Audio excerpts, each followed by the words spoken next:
रामदास धामणी पीठाधीश्वर उत्तराधिकारी श्री परम पूज्य श्री कमल नयन दास जी महाराज अयोध्या से हमारे बीच में विराजमान हैं। परम पूज्य महामंडलेश्वर महंत श्री अखिलेश्वर अन्नदास जी महाराज केंद्रीय धर्माचार्य सरसपुर अहमदाबाद से हमारे बीच में विराजमान हैं। परम पूज्य श्री राम जी मंदिर महंत श्री रामनारायण दास जी महाराज कंजरी से हमारे बीच में विराजमान हैं। परम पूज्य महंत श्री शरदराम जी महाराज जी रौली सांवली से हमारे बीच में विराजमान हैं। परम पूज्य श्री महंत श्री महेंद्र दास जी महाराज वृंदावन से हमारे बीच में विराजमान हैं।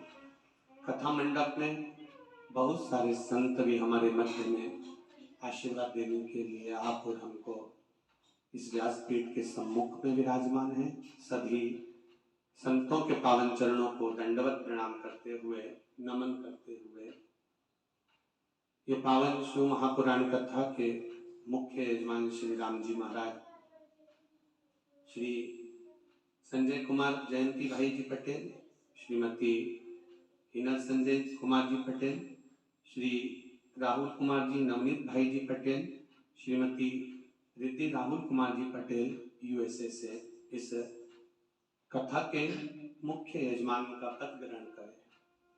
भगवान देवादिदेव महादेव की करुणा कृपा दया उदारता कंजरी की इस पावन धरा पर आप और हमको ये पावन कथा सुनने का अवसर प्राप्त हुआ है। गुजरात की ये पावन धरा जहां नजदीक नजदीक में दो कथाएं प्राप्त हुई, एक बड़ोदरा में हुई जिसको संपूर्ण माहेश्वरी समाज ने पूर्ण तरह से संभाला और बहुत सुंदर आयोजन को आयोजित किया। उसी के कुछ अंतराल के अंतर्गत ये पावन शिव महापुराण की कथा कंजरी में प्राप्त हुई। कोरोना काल के समय की ये कथा का भाव था। आदरणीय गुरुदेव कंजरी वाले महाराज श्री रामनारायण जी दास जी महाराज जी, जिन्होंने सीओर पहुंचकर यूएसए से आई हुई बेटियों के साथ में आगे बढ़कर इस कथा को कंजरी वासियों के लिए यहाँ लेकर आए हैं। आदरणीय गुरु जी को बहुत बहुत साधुवाद।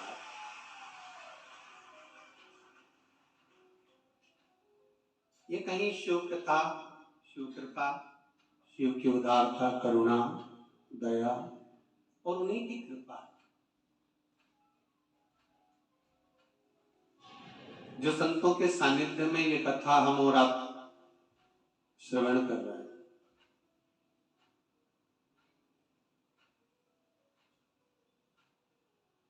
कोई साधारण सा विषय या साधारण सा कोई पुराण या कोई आनंद नहीं है जिसको ये कान से सुना, ये कान से निकाल दिया।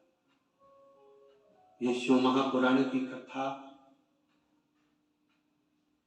जो जीव हृदय चित्त से धारण कर लेता है, मन से अपने भीतर उतार लेता है और जिस भाव से श्रवण करता है वो देवादिदेव महादेव जो लंका अधिपति रावण को सोने की लंका दे सकते हैं, भस्मासुर को अपने हाथ का कंकण दे सकते हैं, कुबेर को कुबेर तक प्रदान कर सकते हैं, इंद्र को अपनी सत्ता दे सकते हैं, भगवान नारायण को जो लक्ष्मी प्रदान कर सकते हैं, भगवान राम के लिए स्वयं समुद्र के किनारे रामेश्वर के रूप में विराजमान हो सकते हैं, जो भगवान कृष्ण के लिए नागेश्वर और सोमनाथ के रूप में विराजमान हो सकते हैं, जो संपूर्ण विश्व के कल्याण के लिए केदारेश्वर बनकर विराजमान हो सकते हैं, वो देवादिदेव महादेव आपको भी, कथा श्रवण करने वाले को भी खाली नहीं छोड़ सकते, वो भी कुछ ना कुछ आनंद दे ही सकते, क्योंकि ये शिव भक्ति ही कुछ ऐसी है। तेरी कृपा बिना न हिले एक भी लेते हैं श्वास, तेरी कृपा से तनो तनो, बखान क्या करो मैं राखों के ढेर का, चपटी भगोत में खजाना कुबेर का।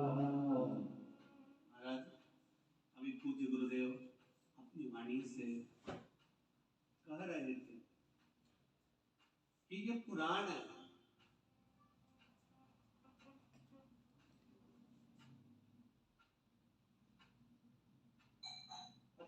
मतलब होता है पुराना लेखा जोखा, जो आज का नहीं है। आपको अपना पुराना अगर लेखा जोखा उठाना है, आपको अपना पुराना कुछ देखना है, तो तहसील में जाना पड़ेगा, और तहसील में जाकर आप अपना पुराना इतिहास, आपके दादाजी की कितनी प्रॉपर्टी थी, कहां पर तुम्हारा मकान था, क्या नंबर था, क्या खसरा नंबर था, ये पूरा रिकॉर्ड आप तहसील में जाकर देख सकते हो, तहसील में जाकर देखा जा सकता है। पर हमारे सनातन धर्म का अगर कहीं रिकॉर्ड देखना हो, हमारे सनातन धर्म की अगर आनंदता देखना हो, तो जैसे तहसील में पुराना रिकॉर्ड देखा जाता है, उसी तरह पुराणों में भी हमारा रिकॉर्ड देखा जाता है कि हमारा आनंद कहाँ छुपा, हमारा सुख कहाँ छुपा।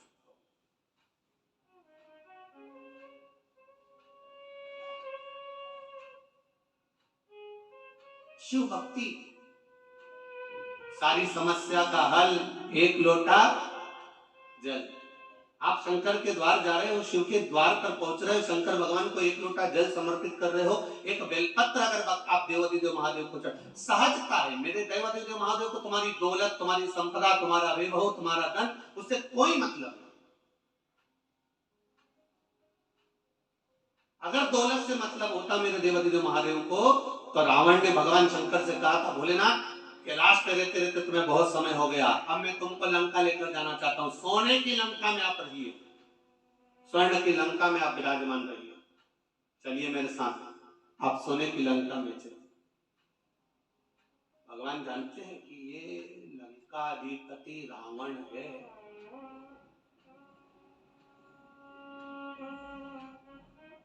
ये विद्वान जरूर है पर विद्यावान नहीं है। पहले भी कथा में कहा है, आज फिर कहते हैं, विद्वान और विद्यावान में अंतर होता है। हनुमान जी के आगे कहा जाता है विद्यावान गुणी अति चातुर, पर रावण के आगे कोई भी ये नहीं कहता कि ये विद्यावान है, रावण के आगे लोग कहते हैं ये विद्वान है। इतना विद्वान, इतना विद्वान, जिसने अपने भुजाओं के बल पर कैलाश पर्वत को उठा लिया था, जो भगवान शंकर को राजी कर लेता है, जो देवताओं को अपने वश में कर लेता है, इतना विद्वान था, पर किसी ने ये नहीं कहा कि ये विद्यावान था, क्योंकि विद्वान और विद्यावान में अंतर होता है। विद्वान अपने अहंकार में इतना फूल जाता है कि वो किसी के आगे झुकना नहीं जानता, और विद्यावान हर एक के आगे झुककर चलता है। जैसे मेरे हनुमान जी महाराज घड़ी हर पल हर क्षण श्री राम जी महाराज के आगे झुककर प्रणाम करते।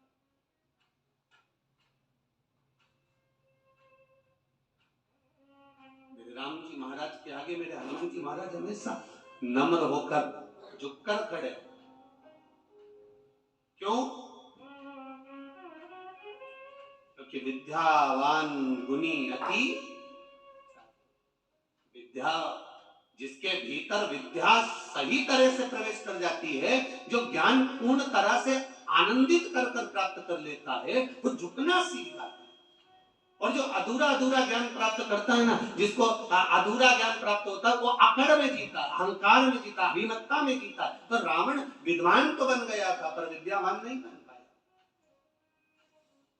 उसका अभिमान उसके सामने बार बार अड़ जाता है।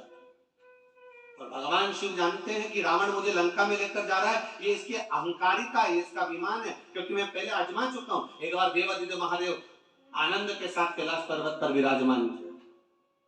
भगवान शिव आनंद के साथ जब कैलाश पर्वत पर विराजमान थे, बड़े अलमस्त होकर बैठे हुए थे। मां जगत जननी जगदम्बा अम्बा माता पार्वती उनके नजदीक में विराजमान बैठी हुई।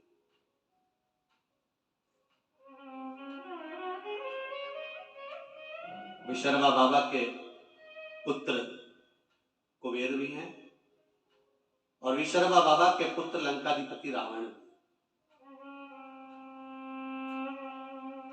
कुबेर के पास में पूरा लंका का राज्य था,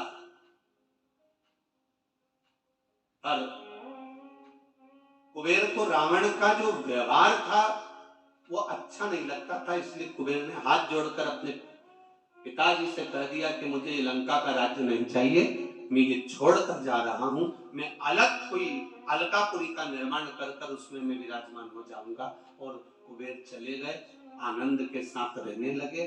जब रावण की सत्ता लंका पर आ गई और लंका पर जब सत्ता आई, जब वैभव प्राप्त हो गया, तब रावण ने उपद्रव मचाना प्रारंभ कर दिया, क्योंकि अभिमान इतना समाया हुआ, अहंकार इतना समाया हुआ। एक बात अपने जीवन में उतार कर रखिएगा, इंजीनियर बन जाओ, डॉक्टर बन जाओ, सीए बन जाओ, कलेक्टर बन जाओ, चाहे तुम किसी पद पर विराजमान हो जाओ, पर शिव महापुराण की कथा कहती है कि आपको पद जिस परमात्मा की कृपा से मिला है, जो यश उस परमात्मा की कृपा से मिला है, वो परमात्मा की कृपा से प्राप्त हुआ है। इसलिए पद और प्रतिष्ठा पाकर आप अहंकार में मत डूब जाना, क्योंकि अहंकार में 3 गए, धन वैभव और वंश। ना मानो तो देख लो रावण, कौरव और कंस, ये तीनों अहंकार में चले जाते हैं, ये तीनों अभिमत्ता में चले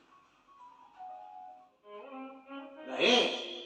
आप इंजीनियर बनिए मना नहीं, आप कलेक्टर बनिए मना नहीं, आप एसपी बनिए मना नहीं, आप डॉक्टर बनिए मना नहीं है, पर कहीं इतना अभिमान, इतना अहम, इतनी अहंकारिता हमारे भीतर प्रकट ना हो जाए कि जिसके बल पर हम पुनः फिर नीचे आ जाए। वो अभिमत्ता हमारे भीतर नहीं आना चाहिए।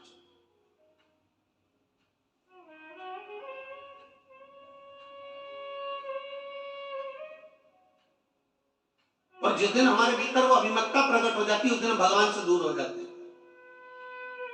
हम परमात्मा से दूर।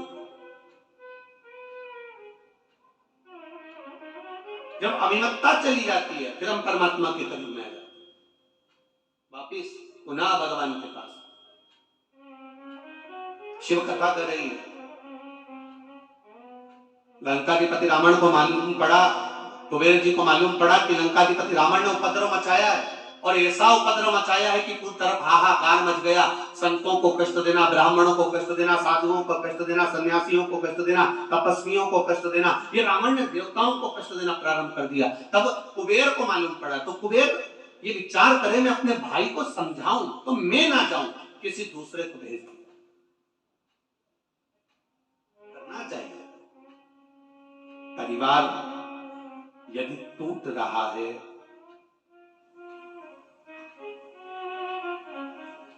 राष्ट्र यदि बिखर रहा है, अभी परम पूज्य गुरुदेव ने कहा कि राष्ट्र को आपको और हमको संभालना पड़ेगा। पूज्य गुरुदेव अभी कहे कोई दूसरा नहीं संभालेगा, आपको स्वयं संभालना है, आपको स्वयं निभाना।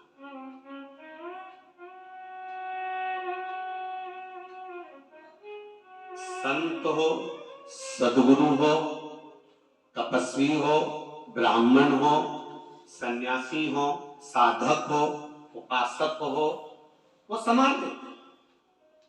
कुबेर ने लगा मन में कि ये मेरा भाई गड़बड़ कर रहा है, तो कुबेर ने तुरंत उसी समय पर अपने दूतों को भेजा और जाकर कहा कि रावण को समझाकर आओ कि ये क्या कर रहे हो।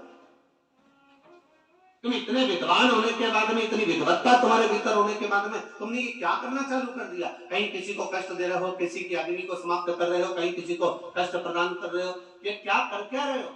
विद्वान से विद्वान, बड़े प्रबल विद्वानों को, जो रावण से भी विद्वान थे, उनको भेजा गया लंका में। और लंका में जब भेजा गया, लंका में जब पहुंचे और वो लंका पहुंचकर रावण को ज्ञानोपदेश देने।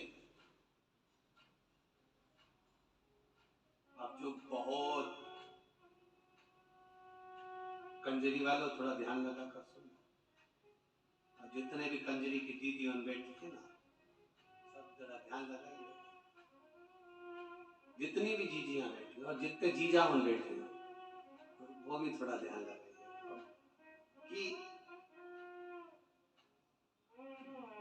ज्ञानी को समझाया जा सकता है, अज्ञानी को समझाया जा सकता है, पर अभिमानी को कभी नहीं समझाया जा सकता, ये निश्चित है। अब कोई ज्ञानवान है तो उसको समझा सकते हो, कोई अच्छा ज्ञानी व्यक्ति है, पढ़ा लिखा है, समझदार है, उसको समझाओगे ये मत करना, आगे से ऐसा ना करिएगा, ऐसा ना करिएगा, तो समझ जाएगा। कोई अज्ञानी है, एक बार नहीं समझेगा, दो बार में समझेगा। अज्ञानी है तो वो मुंह भी नहीं चलाएगा। आओ, इन्हें कह दिया मेरे को नहीं करना, नहीं करना, तो उठ के चला गया। अज्ञानी है, उसमें अज्ञानता है, वो नहीं समझ सकता। अब ज्ञानी को समझा लोगे, अज्ञानी को समझा लोगे, पर जिसके भीतर अभिमान भरा हुआ है, बताओ कल का छोरा हमको समझाए, बताओ कल की बउआई ये मुझे ज्ञान देगी। कई कई सास उनके देती है कल की आई है और मुझे बदलना चाहती है, कल की आई। मतलब इसके भीतर ये अभिमान भरा हुआ है, अहंकार भरा हुआ है, और ये अभिमान जब तक भरा हुआ है तब तक ये सुधर नहीं सकता। इसलिए ज्ञानी को समझाया जा सकता है, अज्ञानी को समझाया जा सकता है, पर जिसके भीतर अभिमान भरा है उसको समझा सकोगे? बोलो तो जम के जरा, समझा पाओगे? नहीं समझा सकते, आप कितना ही प्रयास करोगे समझा नहीं समझ।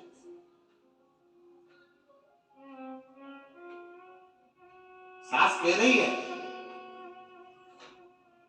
गुड़ को गर्म कर, उसमें तिल्ली भूंज के डाल दे, लड्डू बन जाएगा।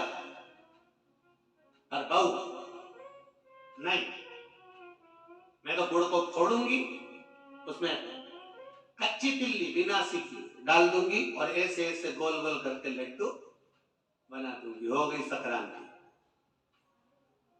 लड्डू तैयार। अब सास कह रही है कि थोड़ा सेक ले, थोड़ा गुड़ को गर्म कर ले और तिल्ली को सेक कर लड्डू बनाएगी तो अच्छा बनेगा। अब उसको तो भीतर इतना अभिमान भरा था, मैं तो सीख के आई हूं, मुझे तो सब मालूम है, और बेटी 4 घंटे तक वो रेसिपी बुक लेके, और रेसिपी बुक में जैसा जैसा लिखा था, और ऐसा जरूरी नहीं है कि कभी कभी रेसिपी बुक भी गड़बड़ कर जाती है। एक नई नवेली बहू आई और सास ने उसको कह दिया बेटा मेरा मन कर रहा है, मेरा मन कर रहा है, तू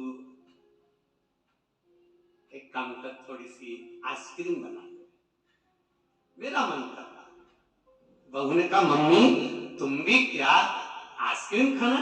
आप भी बनाती हो। उसने तुरंत अटैची में से रेसिपी बुक निकाली, 2 किलो दूध धीमी आंच पे रखो, गैस चालू करो, फिर धीरे धीरे उसको हिलाओ। अब वो हिलाते हिलाते उसमें बेकिंग पाउडर डालो, और क्या क्या डालता तुम्हें मालूम होगा, इलायची का पाउडर डालो, फिर धीरे धीरे उसका पूरा रेसिपी बुक तैयार कर। जब बुक वो तैयार करा, तैयार करने के बाद में फिर उसमें पड़ा 1 घंटा फ्रिज में रखो। अब ये गई और कर आई जो जो जैसा जैसा लिखा था। 2 घंटे के बाद सास ने फ्रिज खोला, और फ्रिज खोला तो बहू को आवाज लगाया, बेटा ओ बेटा, बहू हाँ मां इधर आ। ये मंदिर का घंटा फ्रिज के अंदर किसने रखा? बहू तुरंत पल्लू लेके बोली, माँ मैंने रखा है। क्यों? बुक में लिखा था 1 घंटा फ्रिज में रखो, इसमें लिखा 1 घंटा। सास ने बुक को लिया और माथा से ठोका, अरे ओ पगली, वो बुक में लिखा था जो तूने घोल बनाया था उसको 1 घंटा फ्रिज में रखना था, तू मंदिर का घंटा लाके फ्रिज में रख दिया। अब बताओ वो आइसक्रीम तैयार हो, तो आइसक्रीम तो ज्ञानी को समझा सकते हो, बोलो बोलो आगे बोलो, अज्ञानी को समझा सकते हो, पर वो तो बढ़िया एकदम तन्न होकर, अब अभिमानी को नहीं समझा सकते कि साहब ये रेसिपी ऐसी बनेगी, समझा, उसको समझाना मुश्किल।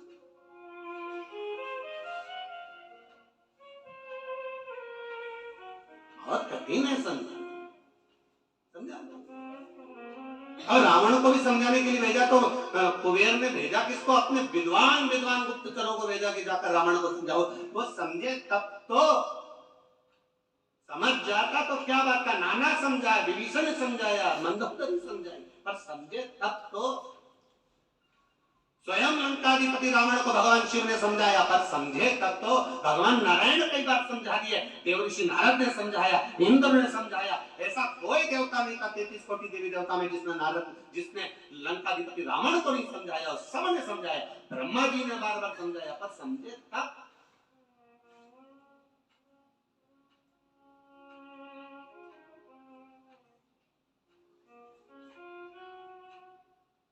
समझ में तो आए इसको। अब कुबेर जी ने भेज दिए अपने साथियों को और सारे गुप्तचरों को बोला, और बोलकर कहा, जाकर मेरे भाई को समझाना, ज्ञान देना, समझाना, मेरे को मालूम है वो रावण समझ जाएगा। इसमें से एक बहुत विद्वान गुप्तचर था, उस गुप्तचर ने तुरंत कुबेर जी को कह दिया, आप कह रहे हो आपका भाई ये समझ जाएगा, मैं जानता हूं समझ जाएगा।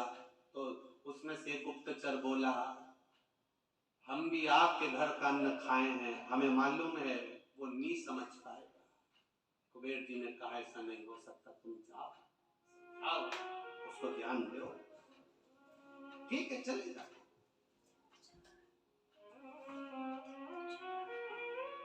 बहुत मिलेंगे आपको भी, अभी अभी कंजरी में तुम कथा चालू हुई है, आज तो पहला दिन। कई लोग कहेंगे क्या होता है शिव महापुराण की कथा सुनने से, क्या होता है शिव पुराण में जाने से, बहुत ज्ञान देंगे। क्या होता है शंकर जी को 1 लोटा जल चढ़ाने से, क्या होता है बेलपत्र चढ़ाने से, क्या होता है राम नाम बोलने से, क्या होता है कृष्ण नाम बोलने से, क्या होता है शिव नाम बोलने से, क्या होता है श्री शिवाय नमस्तुभ्यम बोलने से, क्या होता है नमः शिवाय बोलने से, क्या होता है ओम नमः शिवाय बोलने से। कहीं कहीं बोलेंगे, कहे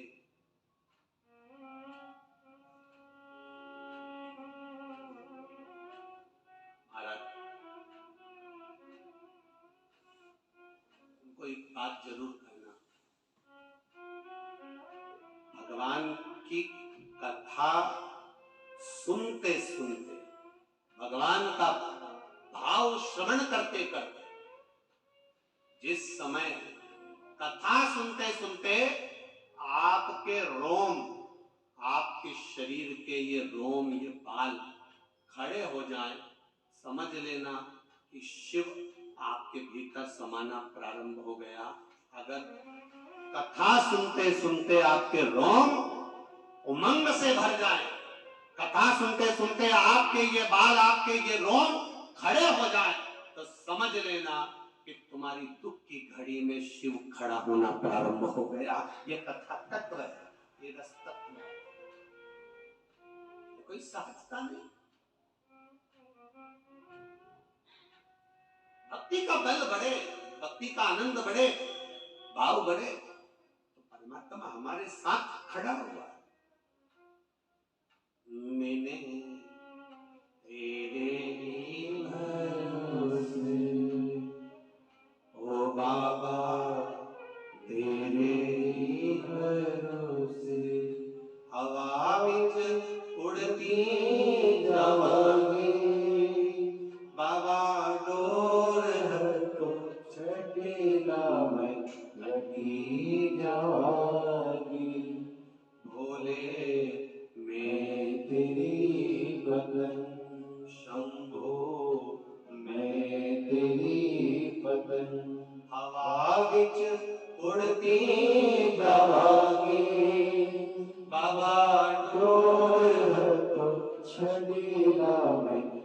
की जागी। समझाया उसको जाए जिसके भीतर अभिमान होगा।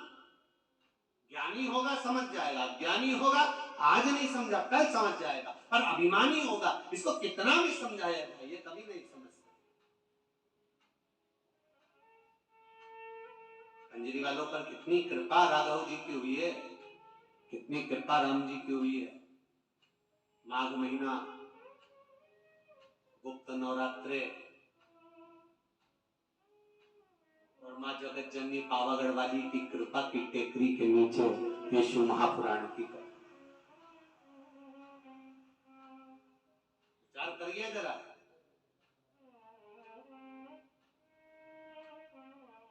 और आने वाले भक्तों को कितनी कृपा माँ जगत जननी पावागढ़ वाली माँ भद्रकाली ने कृपा करी होगी, जरा विचार करना कि उसने कंजरी में कथा भी रखी।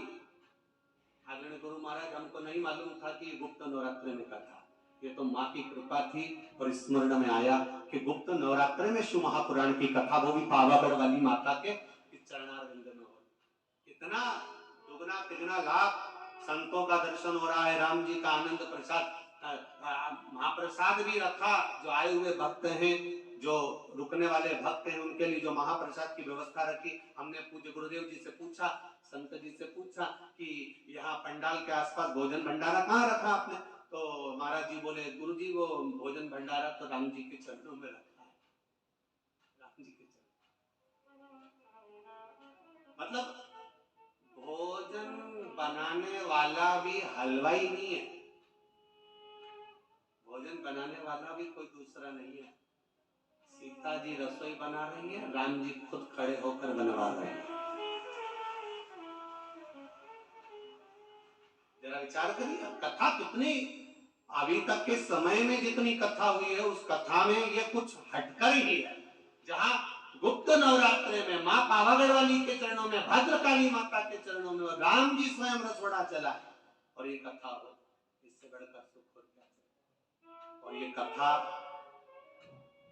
करवाने वाला भी कोई दूसरा नहीं, गर्भ में बच्चा था जो दीदी हैं, और गर्भित बालक को और उनकी माता को दोनों को कोरोना का क्रम, और डॉक्टर कह रहे हैं कि बड़ा मुश्किल है, परंतु उनके इंडिया से, भारत से जो उनके रिश्तेदार थे उसने कह दिया तू एक काम कर, मैं विदेश में भी श्री शिवाय नमस्तुभ्यम बोल, शिव की कथा सुन, हो सकता है बच जाए। और बाबा की कृपा से वो बालक बाबा की करुणा से आनंद पाया। और साथ में एक बहन और जिसके पति को भी तकलीफ हो गई और बाबा ने उसको साथ लिया, दोनों बहनों ने मिलकर बड़े आनंद के साथ यीशु महापुराण की कथा गाई। बड़ा आनंद है, ये कोई साधारण नहीं है। समझाओ, मेरा आपसे भी निवेदन है, जो बहू तुमसे समझ जाए उसको समझा लो, जिसको समझा सकते हो उसे समझाओ। जो अभिमान में फूल गया उसको समझाने की जरूरत नहीं है, क्योंकि तुम उसे समझा सकते ही नहीं हो, चाहे कितना ही प्रयास करो, कितना प्रयास करो, हो ही नहीं सकता।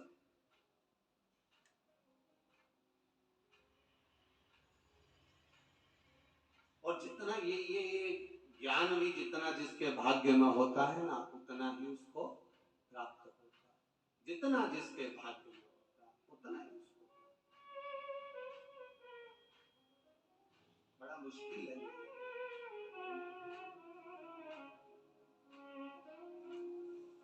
मेरे भोले के दरबार में सबका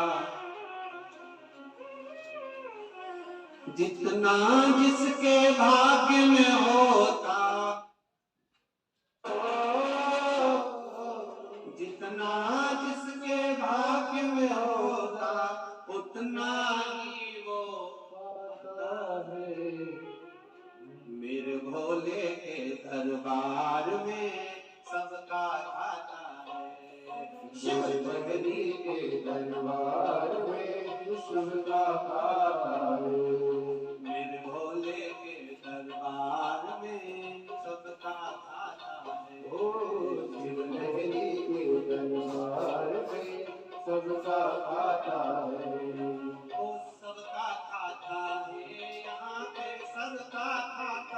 ओ सबका खाता है, यहाँ पे सबका खाता है। ओ सबका खाता,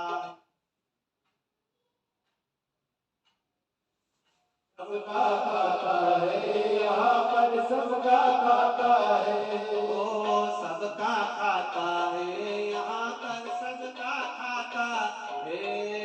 सबका खाता है, यहाँ पर सबका खाता है। मेरे भोले के दरबार में सबका खाता है। मेरे भोले के दरबार में सबका खाता है। शिव लहरी के दरबार में सबका खाता है। शिव लहरी के दरबार में सबका खाता है।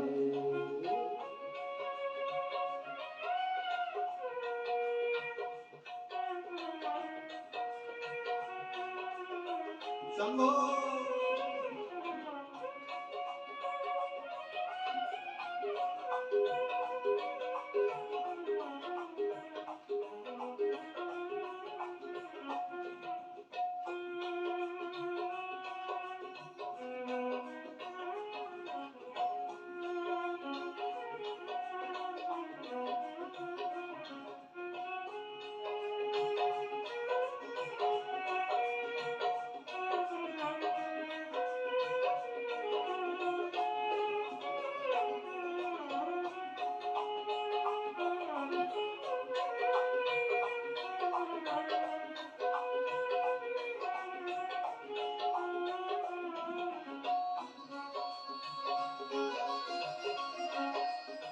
भोले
चाहे अमीर हो चाहे गरीब हो, उनको एक समान। उनको एक समान, उनको एक समान।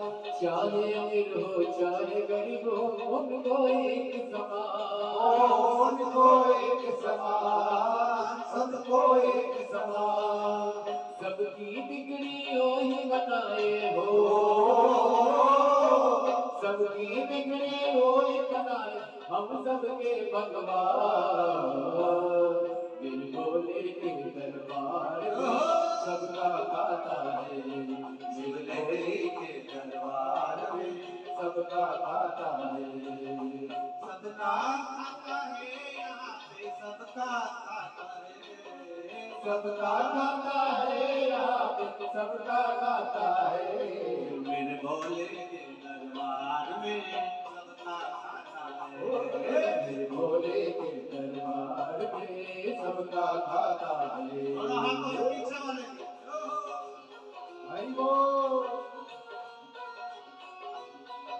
राधे शंभो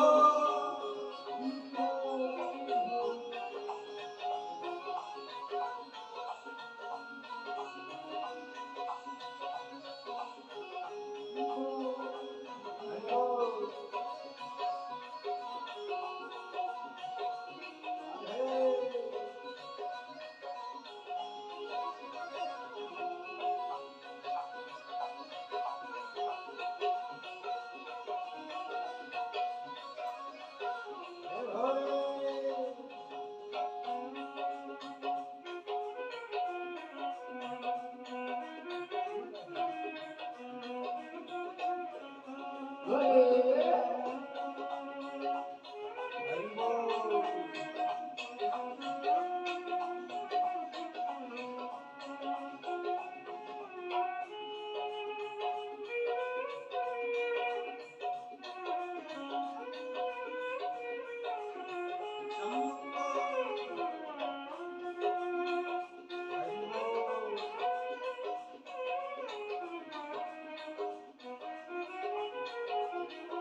बस धर्म किएगा धन की इच्छा मत कर तू इंसान, मत कर तू इंसान, मत कर तू इंसान। बस धर्म किएगा धन की इच्छा मत कर तू इंसान, मत कर तू इंसान, मत कर तू इंसान। जैसा तेरा कर्म वैसा हो, जैसा तेरा कर्म वैसा फल देता भगवान। बिन भोले के दरबार में सबका खाता है, शिव भोले के दरबार में सबका खाता है। जितना जिसके भाग्य में होता हो, जितना जिसके भाग्य में होता उतना ही फल पाता है। भोले शिव लहरी के दरबार में सबका खाता है, शिव लहरी के दरबार में सबका खाता है। सबका खाता है यहाँ पे सबका खाता है। वो सबका खाता है यहाँ पर सबका खाता है। वो सबका खाता है यहाँ पर सबका खाता है। सबका खाता है यहाँ पर सबका खाता है। बिन भोले के दरबार में सबका खाता है। बिन भोले के दरबार में सबका खाता है। शिव लहरी के दरबार में सबका खाता है। शिव लहरी के दरबार में सबका खाता है।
समझ ले मानो तो है दो दिन का मेहमान।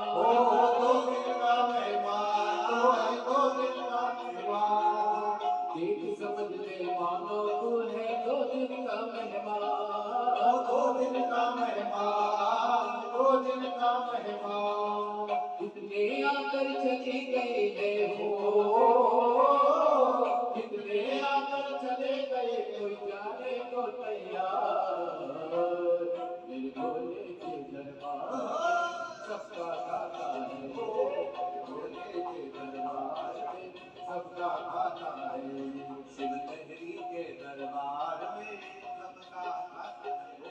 शिव लहरी के दरबार में सबका खाता है। सबका खाता है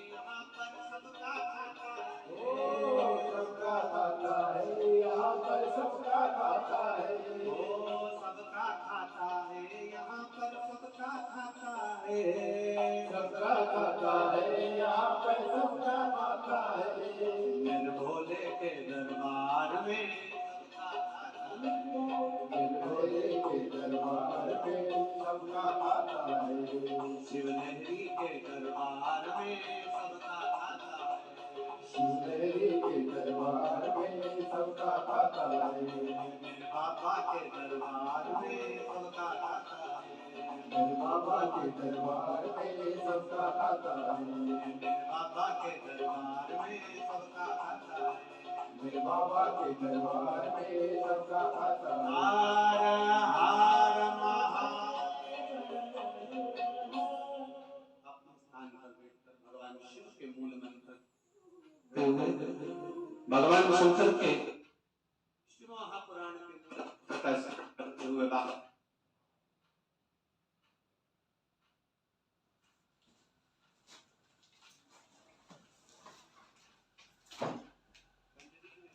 भगवान शिव से अपने दिल की बात आपसे करें। श्री शिवाय नमस्तु श्री शिवाय नमस्तु श्री शिवाय नमस्तु श्री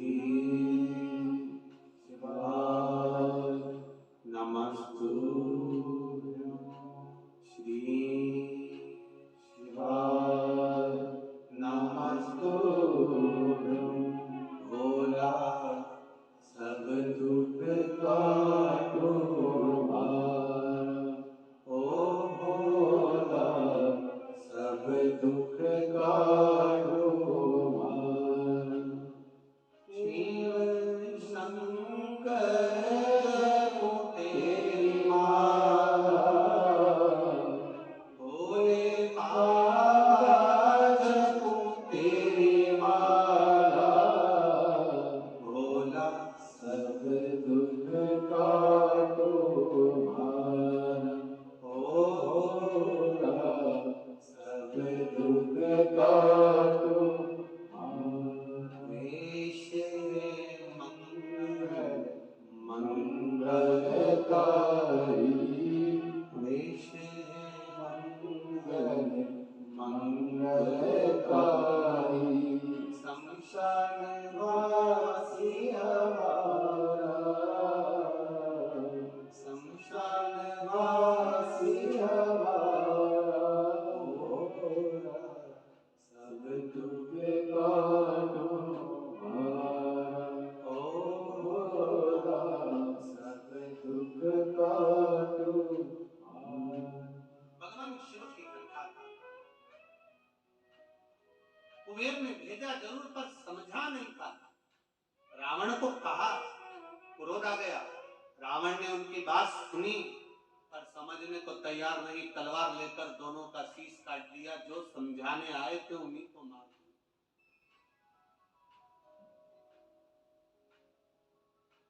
हमारी भी आदत है, कोई अगर समझाता है, ज्ञान देता है, तो हम भी शीश नहीं काटते, उसकी बात काटते हैं।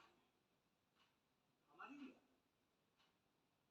पर कभी विचार करिए, कभी अपने जीवन में इस बात को उतारने का प्रयास करना कि कोई सद्गुरु, कोई संत, कोई साधु, कोई सन्यासी, कोई तपस्वी, कोई साधक, कोई भगवान, कोई साधना करने वाला, भजन करने वाला, कोई घर का बुजुर्ग, वयो वृद्ध, बड़ा हमको समझाता है तो हमारे नुकसान के लिए नहीं, हमको उन्नति की सीढ़ी पर चढ़ाने के लिए समझाता है।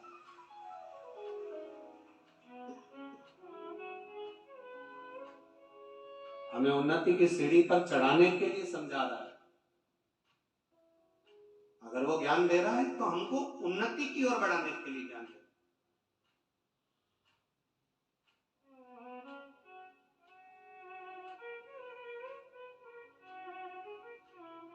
समझा नहीं लंका जी, उठाया तलवार, चल दिया कुबेर के उस अलकापुरी में, और जाकर इतना उपद्रव मचाया, सबको मार गिराया, पुष्पक विमान को छुड़ा लिया। कुबेर को देवताओं ने ले जाकर एक स्थान पर छुपा दिया, जहां उनका उपचार हुआ, वो ठीक हो गए। अब पुष्पक विमान पर बैठकर लंकाधिपति रावण अपने मन के अनुसार चलने वाले, मन की गति से बराबर से भी तीव्र चलने वाले पुष्पक विमान पर बैठकर घूमने चले। अब देखिए शिवपुराण क्या कहते हैं। अब चला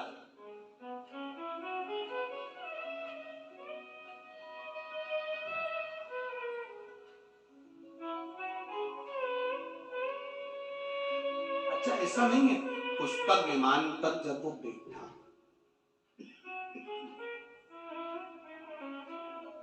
पुष्पक विमान पर जब वो विराजमान हुआ, पुष्पक विमान पर जब वो बैठा, तो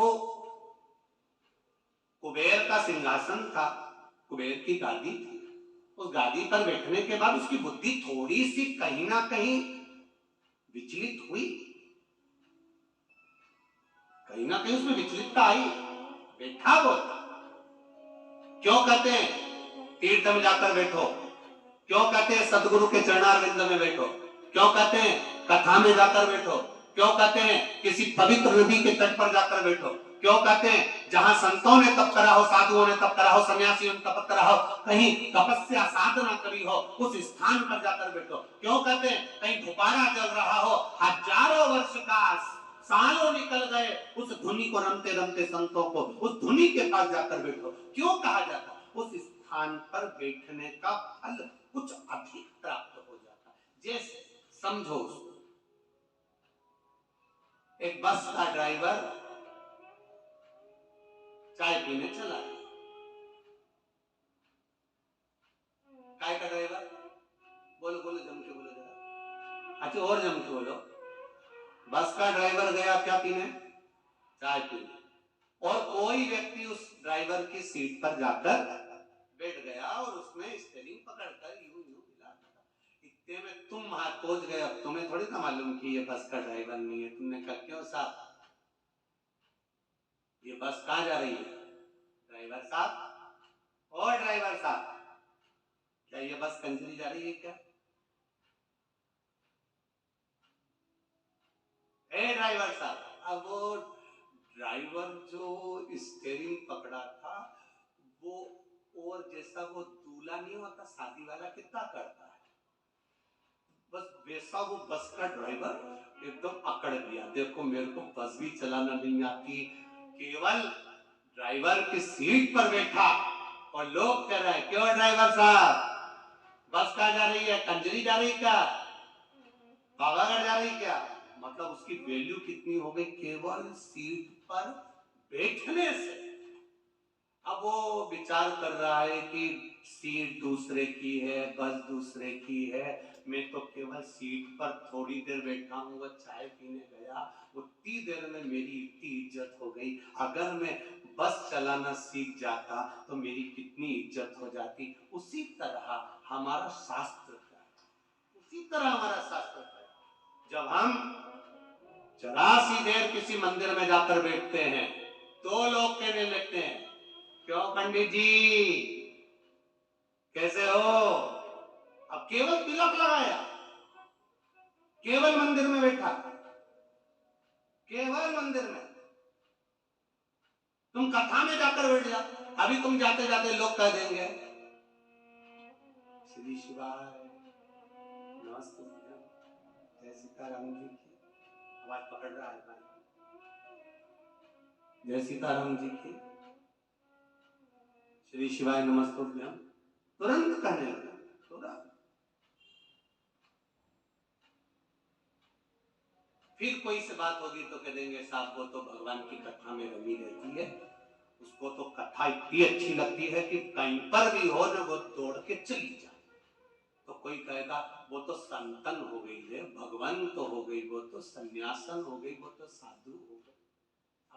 पद बड़ा कि नहीं बड़ा, भले तुम कथा सुनने आए, भले तुम वो होता नहीं, व्यक्ति बार बार घड़ी देख रहा था, बार बार घड़ी देख रहा था, तो गुरुजी ने पूछ लिया कि तू घड़ी देख रहा है, तेरी घड़ी में क्या समय हो रहा है? 7:30 बज रही है। गुरुजी बोले बताओ, मेरी घड़ी में तो 8 बज रही है और तेरी घड़ी में 7:30 बज रही है।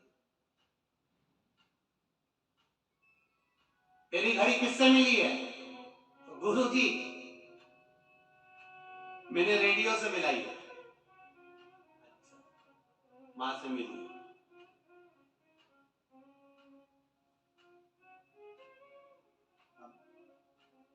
फिर उन्होंने दूसरे से पूछा, तेरी घड़ी में देख 9 बज रही है, तूने किससे मिली? कहां से मिली?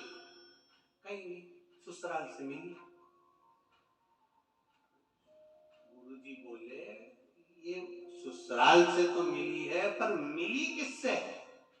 ये तो मालूम होना चाहिए कि रेडियो से मिली, कि टेलीविजन से मिली, कि काय से मिली।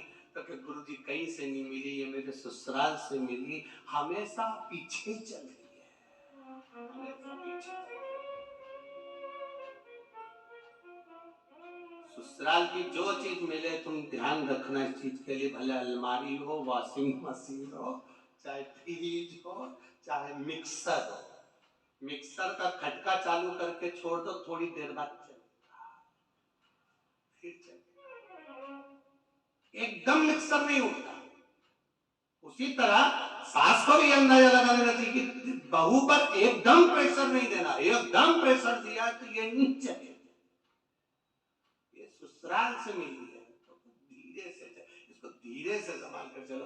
बेटा, घर अपना है, परिवार अपना है, रोज इतनी रोटी बनाकर मत फेंका कर, रोज इतनी सब्जी मत फेंका कर, धीरे धीरे उसको चलाओगे तो वो चल जाएगी। और तुमने एकदम टूट पड़ी ने एकदम बोल दिया क्या तेरे पिताजी के घर से लाइए जो इतना फेंक रही है, फिर तो पास में पावागढ़ वाली माता नजदीक में इतनी देर हालो कंजरी वालों और झाबुआ वालों तुम इतनी देर तो करते ही नहीं हो, तुरंत तो प्रकट हो गई। इतनी देर में तो तुरंत देर लगेगा, इधर का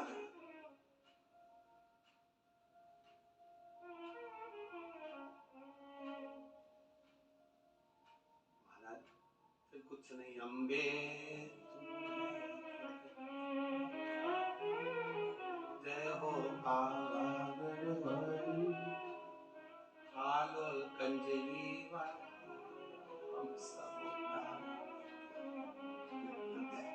शिव कथा कर रही। लंकाधिपति रावण गादी पर जब बैठा, थोड़ी देर जब विराजमान हुआ, उस समय पर जो कुबेर का सिंहासन था, उस समय पर रावण की बुद्धि थोड़ी बदली। किसी धोपाड़े के पास में धोनी रम रही हो, उसके पास में, संतों के पास में, गुरुजन के पास में, मंदिर में, सत्संग में, प्रवचन में, तीर्थ में, सरयू मैया के तट पर, गंगा मैया के तट पर, यमुना मैया के तट पर, नर्मदा मैया के तट पर, कहीं तीर्थ स्थान पर, अच्छी जगह पर, जहां संत साधु सन्यासी तपस्वी साधक उपासक जहां तप करे हो, उस जगह पर जाकर हम थोड़ी देर बैठते हैं तो ये पक्का है जैसे चाय पीने ड्राइवर चले गए और उसकी जगह पर बैठ गए तो लोग ड्राइवर करने लगते हैं, उसी तरह हम जाकर बैठते हैं तो भगवान भी अपना समझने लगता है कि ये मेरा है, ये मेरा अपना है। इसको लगता है ये बैठ गया है, अब सही जगह पर जाकर बैठा है, अच्छी जगह पर बैठा है, ये मेरा होता है, ये मेरा हो गया।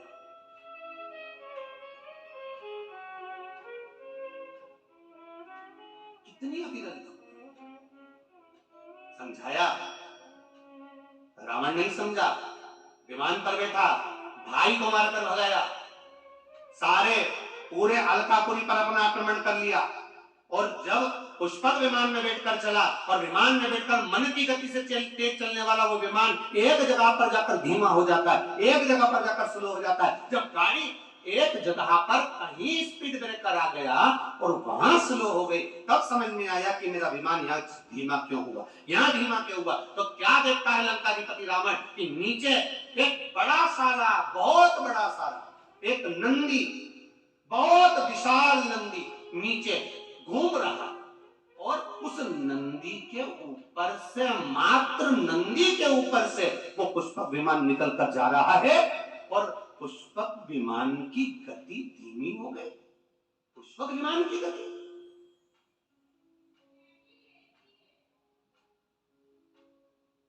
रावण के साथ में जितने लोग बैठे थे उस पुष्पक विमान में, सब रावण से कहने लगे महाराज ये तो मन की गति से तेज दौड़ने वाला पुष्पक विमान है, फिर आखिर ये धीमा कैसे हो गया, ये स्लो कैसे हो गया, इसकी स्पीड कम क्यों हो गई, इसकी गति कम क्यों हो गई। रावण कहता है मुझे समझ में नहीं आ रहा, पर नीचे बड़ा सारा नंदी घूम रहा है, वो नंदी घूम रहा है इसलिए इसकी गति थोड़ी कम हो गई है। तो जितने बैठे थे, अब रावण इतना अहंकारी था तो उसको ज्ञान देने वाले कितने अहंकारी होंगे।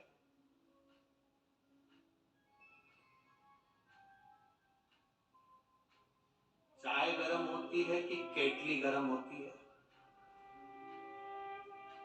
तुम लोग तो कंजरी वालों जरा सी बात में हंस देते हो। हमको लगता है कि तुम लोग कथा पक्के में अच्छे से सुन के बैठे हुए होते हो। अब तुम बताओ कि चाय गर्म ज्यादा है कि केतली ज्यादा गर्म है? अब उसमें तुम्हें अंदाजा हो जाएगा। हम जहाँ जयेश भाई के यहाँ रुके हैं, नाम जयेश है ना, जयेश भाई के हम जहाँ रुके हैं तो वहां पर उन्होंने वो गिलास में गर्म गौ माता का दूध वगैरह ला कर दिया आरोपने के लिए, ठाकुर जी के लिए। तो हमने कहा ललित महाराज को ये तो बहुत गर्म है। तो इतने में ललित महाराज बोले नहीं नहीं गुरु जी, दूध तो ठंडा है, गिलास गर्म नहीं, दूध ठंडा है पर गिलास गर्म है। अब चाय इतनी गर्म नहीं है जितनी केतली गर्म। उसी तरह बड़े बड़े, बहुत बड़े बड़े जो बहुत ऊंचे ऊंचे मालूम पड़े, बहुत बड़ा वो आनंद हुआ और मालूम पड़े तो साहब जो कुर्सी पर बैठा है वो तो बड़ा नम्र है, तो बड़ा सहज है, बड़े सरल नेचर के हैं, बड़े सहज है, बड़े सरल है। अब उनसे मिलो तो लगे बहुत सरल, बड़े सहज, पर उनके साथ जो केतली है वो बड़ी आस मत जाना, क्यों हटा, कैसे पहुंच गए, कैसे पहुंच गए। इतने में तो कुर्सी पर बैठा शांतिदार एक केतली थोड़ा अभी चाय ठंडी है, कोई बात नहीं, आन दो, आराम से आन दो, दर्शन करने दो, भक्त हैं, भगवान के हैं, प्रिय हैं, पर केतली क्या है, दूर हटो, वहां जाओ, वहां बैठो, वहां करो। कई बार इन बाउंसरों को देखकर भी हमको ऐसे ही लगता है केतली बड़ी है, चाय तो ठीक है, केतली बड़ी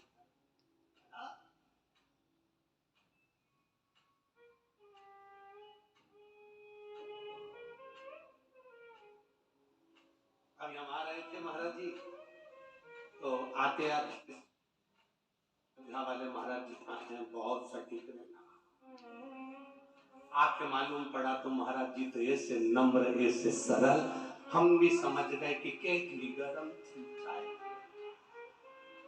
संत इतना सहज, इतना सरल होता है, ये देखने को मालूम पड़ता है। यहाँ संतों की सभा में संत विराजमान है, यहाँ गुरुजन बैठे, इतनी नम्रता, इतनी सरलता में, क्या सुंदर उन्होंने अपनी वाणी से कहा है। महाराज जी दंडवत करता हूँ, प्रणाम करता हूँ, आपकी सहजता, आपकी सरलता। और एक थोड़े से प्रवचन में राष्ट्र उत्थान की भी बात कह देना, थोड़े से प्रवचन में आपके कल्याण की भी बात कह देना, तब कर देना।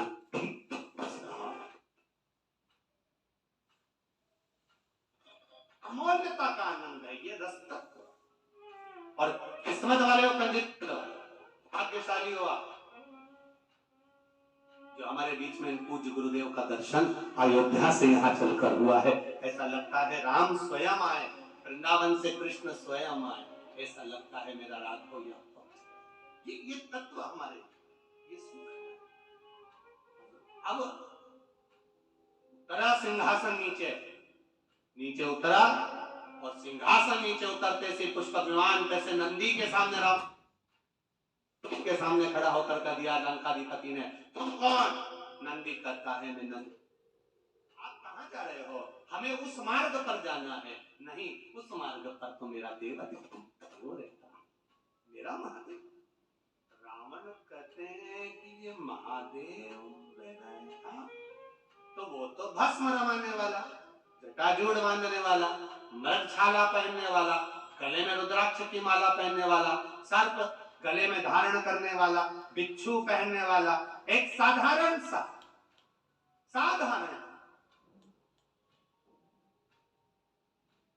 एकदम सहज सरल साधारण, तो उसमें दिक्कत क्या है? विमान तो ऊपर से जाएगा, महादेव तो नीचे बैठे हैं, इससे दिक्कत क्या तकलीफ? आज भी हमारे सनातन धर्म में, आज भी हमारे सनातन धर्म में भगवान का मंदिर होता है, शिवजी विराजमान होते हैं, शंकर भगवान बैठते हैं या राम जी बैठे हैं या भगवान कृष्ण बैठे हैं या देवी भवानी बैठे हैं, जो भी देवता बैठते हैं, उसका आकृति ऐसी बनाई जाती है कि उसके ऊपर कोई पांव न रख पाए, कोई चढ़ ना पाए। लंकाधिपति रावण, तेरा विमान अगर ऊपर से जा रहा है तो उसमें श्रेष्ठता नहीं, क्योंकि मेरे महादेव बैठकर तब साधना कर रहे हैं, मां जगतजननी पार्वती के साथ मेरे महादेव बैठे हैं। रावण ने कहा, अब इसको जब कुबेर नहीं समझा पाया, देवता नहीं समझा पाए, तो इसको ये नंदी कैसे समझा देगा? नंदीश्वर ने समझाना चाहा, नहीं माना, खूब समझाया, नहीं माना, खूब समझाया,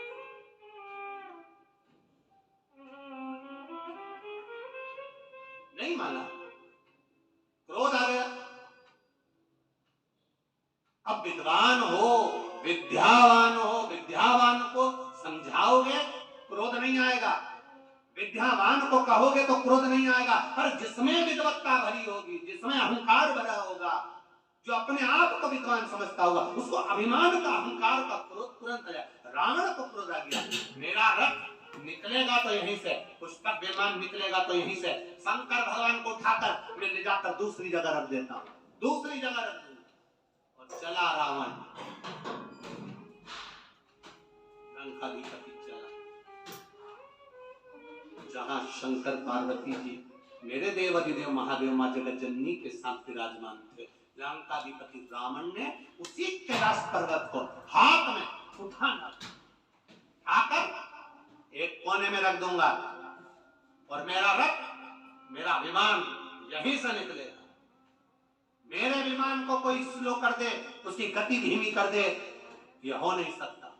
और जो हाथ पर पर्वत को उठाया, थोड़ा सा ही उठा था, इतने में महादेव को मालूम पड़ा कि नंदी ने समझाया पर नहीं समझा।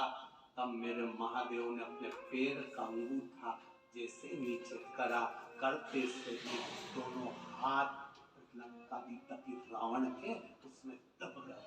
रावण भी विद्वान था, जब शीश दस थे तो हाथ भी इतने थे, दूसरे लगाए। शिव जी ने कहा तू लगा ही ले,